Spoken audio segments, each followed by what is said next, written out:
Alright, in this video, go ahead and start up the Skyraider, and I'll go through some of the procedures. Kind of wrote up procedures how you would for any aircraft. It's not unusual to have some pretty detailed procedures for aircraft. For this, especially it being a tail dragger and having a really powerful engine, you have to worry about prop strikes. So if you follow the procedures properly, it'll prevent you from having a prop strike. So I'll actually make sure that I have vehicle damages on. Make sure nothing else is on that I don't want on. Engine overheating's on. So this will, if I do hit the prop, I will lose blades. So first thing we'll do is master power on. We'll click the starter. It takes a little while to get this engine started. It is a big radial. So at 210 RPM, that's when the starter is going to go out, and you'll hear it go out. Okay, that's out. So we want to have a prop to 0. That's going to give us the least resistance on the engine, so that's good for starting.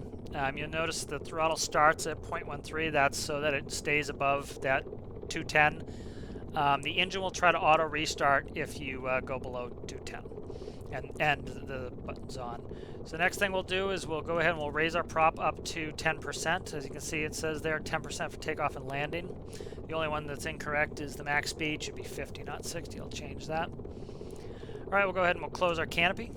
Canopy comes closed. All right, we'll go ahead and we'll release our brake, and I can use the 1 and 2 keys to push forward my my throttle to start moving. So you can see our airspeed going here. Just taxi out about 10 knots.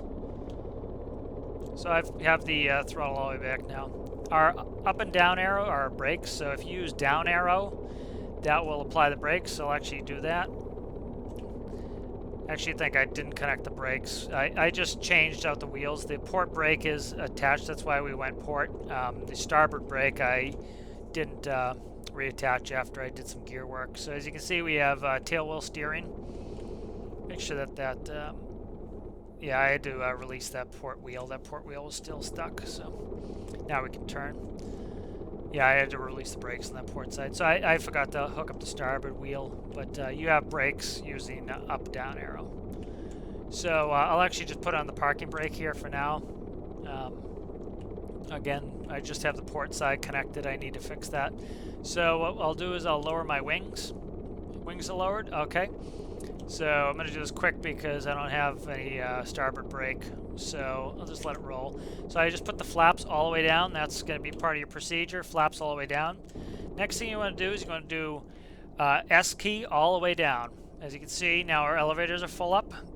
That's going to give us proper orientation for takeoff, and I'll show you why in a minute. So we have about 10% on our prop, and we're going to go to 0.35, 35% on our throttle.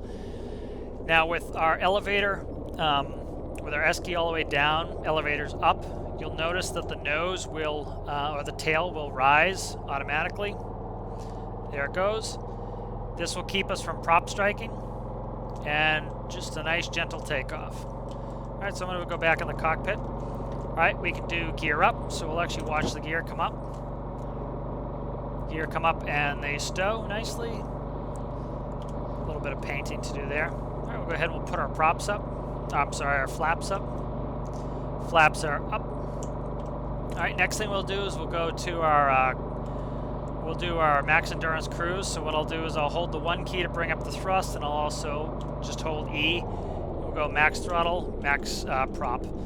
You'll see here we'll settle down around 190 knots. This is our max speed, or this is our cruise with our max endurance. So we're between high 180s, 190 knots. So nice fast speed, and if you look, we're not running any fuel out of our main tanks. It's all coming out of the pod right now. You can see how fuel efficient we are. So this is nice and fuel efficient. The real airplane had long endurance, so I want to make sure I had good endurance there. As you notice, we're not losing any fuel in the main tank because it's going to take it out of this drop tank first, and then once we use that, we can drop it. All right, so let's go through another setting here. Any changes, but 60% is not max speed, 50% is. So if we were to leave it on full throttle and bring it back to 50%, you'll notice you can hear the engine spooling up. and we'll speed up to around 220 knots. So right there we are, a little north of 220, and you can see we're burning more fuel. Engine RPM's around just over 1100. We're gaining temp. You will overheat this vehicle if you run at full throttle all the time, which is something you actually did have to worry about in real life. If you do start having temp issues where you're getting close to overheating, you can go max prop, bring your throttle back, and you can just watch your temp gauge, and I think it's about 150 knots. You'll notice your temp will start to drop off, I think maybe a little less. About 70% will start losing temperature. So we can go at 150 knots all day, and we won't have to worry about engine temp.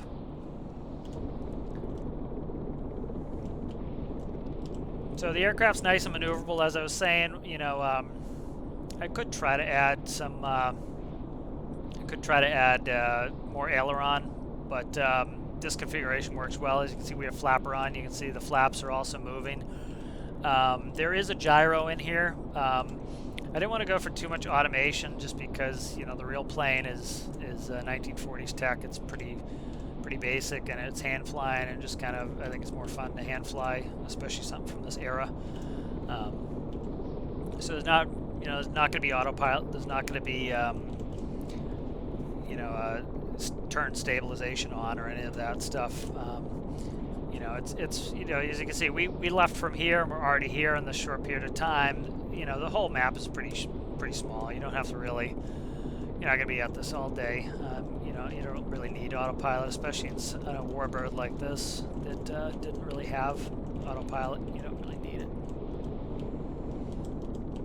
All right, so just I'm going to actually just put us back in our regular cruise mode, a full throttle, full prop, and we'll do a little bit of maneuvering. So it's a nice maneuverable craft. This was an attack craft in real life. So it'll be good for doing bombing runs. Hopefully weapons DLC works out well, and we can just slap on some bombs and do some bombing missions, but try to see if I can fly into this bridge without crashing. So like I said, there's no real active stability system. It's not, you know, can't turn on hover mode. That's something you could add yourself if you want to. Just quickly go under that bridge, do a quick little Immelman.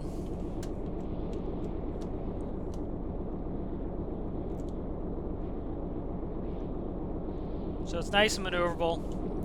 Do a quick simulated strafing run of these trees. You know, it flies really nice and docile, like the real airplane was supposed to be. You know, they talk about how easy the checkout was for this airplane. Was you would have an open book test, and then you could go from a plane you were already trained on and just jump right in this and fly it. So, you know, this has real docile flight characteristics, which is nice and realistic to the real airplane. So we're going to go over here, and we'll land at that airport. So as you can see, even in our in our economy cruise, you know, we're doing about 190 knots. You see our engine temp at this economy cruise. It hasn't gone up much. I haven't done it yet, but I think we can overheat if we stay up here. But like I was saying, if you go down to, I think, 65-70%, you're still going to be doing 150 knots. And you'll start to lose temp here after a while. I have two 5x5 radiators in there, so we'll start getting set up for landing here. We're coming on a base leg essentially, so we want to do 10% for landing, and then about 20 to 25% on our throttle is going to keep us around our approach speed between 90 and 100 knots. I'm going to bring the flaps down here. Getting a little bit behind the airplane. I'm going to bring the gear down. I'm going to start slowing up. So there, we could hear the 2 clicks of our gear locking down, so we know our gear's down. We're coming a little hot, so I might do a go around. We're doing all right now. So I'm just using the 2 key to start to chop throttle, or the 1 key to add some throttle. Actually looking really good here. Pick the nose up.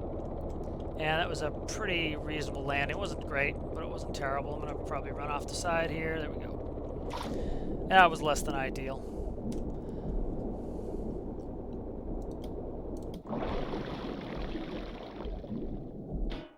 So that was a less than ideal landing. I'll do a regular pattern in the next one. The landing was fine. Like I said, I forgot to hook the brakes up. So I'll go ahead and hook the brakes up and then in the next video do a pattern. Thanks for watching.